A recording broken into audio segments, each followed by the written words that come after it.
La bakken leve! Takole so vzklikali norveški otroci, ko so ugotovili, da je cesta, po kateri se sankajo že vrsto let, posuta s peskom.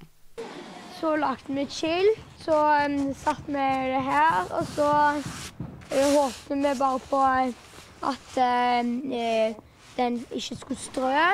A znaka odgovorni niso upoštevali. Urettferdig når vi bare ber om litt tid på vinteren, så skal de være så egoistiske hele året. Ja. Og det er liksom den som er helt perfekt.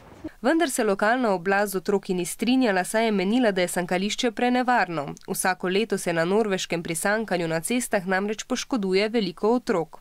A otroci trdijo, da se to na njihovi ulici ne dogaja. Jeg vet at mange andre mener det er feil, for det har ikke vært noen ulykker her. Det er ganske urettferdig at strøbilen skal strø når denne akebakken har vært i 70 år. Da sankališče po vseh teh letih ne bi izginilo, so otroci začeli tudi zbirati podpise. Hei, jeg lurte på om du ville støtte underskriftskampanjen for å redde Akebakken. Bili so vztrajni in uspelo jim je. Ceste zimska služba ne posipa več in ko sneži, se ulica spremeni v čisto pravo sankališče.